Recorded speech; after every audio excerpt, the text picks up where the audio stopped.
জন্য nominal voltage হচ্ছে 28 volt, আর যদি এসি পাওয়ারে চলে সেটার জন্য নমিনাল ভোল্টেজ হচ্ছে 115 ভোল্ট।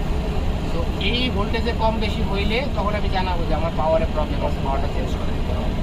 এটা মনে করেন হ্যাঁ, গ্রাউন্ডে থাকা অবস্থায় বলেন, আপনি ফ্লাইটে থাকা অবস্থায় বলেন, ফ্লাইটে থাকা সময় আপনার পাওয়ারের সোর্স ডিফারেন্ট হতে পারে, একটিভ হইতে পারে, এখান থেকে পাওয়ার আসতে পারে, ইঞ্জিন থেকে পাওয়ার আসতে পারে।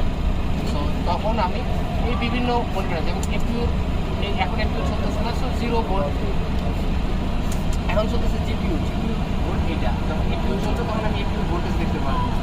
আর জেনারেটর 1 মানে হচ্ছে ইঞ্জিন 1, জেনারেটর 2 মানে হচ্ছে ইঞ্জিন।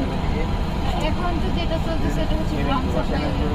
আচ্ছা, গ্রাউন্ড সাপ্লাই এটা হচ্ছে ট্রিম উইথ স্টেবিলাইজার ট্রিম। আপনার ওই যে ভার্টিক্যাল স্টেবিলাইজার, হরিজন্টাল স্টেবিলাইজার, ওইটার মুভমেন্ট হয় ট্রিমিংয়ের জন্য। ট্রিমিংটা কী করে? আপনি যেমন গাড়িটা চালান, স্ক্রিনের মাঝে হালকা হালকা একটু এদিক সেদিক করেন, কেন করেন? কারণ সোজা রাখার এয়ারক্রাফটটাকেও ট্রিম করার জন্য, সোজা রাখার জন্য এই ট্রিম হুইলের প্রয়োজন পড়ে। এর মাধ্যমে পাইলট আসলে ট্রিম করে এই ওই হরিজন্টাল স্টেবিলাইজেশন। এইটা হচ্ছে ডিগ্রিটা দেখেন, হ্যাঁ, এই মুভমেন্টটা দেখা যায় আসলে এই উপরে গেলে হচ্ছে নোজ ডাউন টেন্ডেন্সি, নিচে গেলে নোজ আপ টেন্ডেন্সি। আর এই জিনিসটা কোথাও জিনিসটাকে আমার গ্রিন ব্যান্ডের মধ্যে রাখতে হবে। স্যার তাহলে হচ্ছে নোজ আপে রাখি হচ্ছে টেক অফ করো একদম।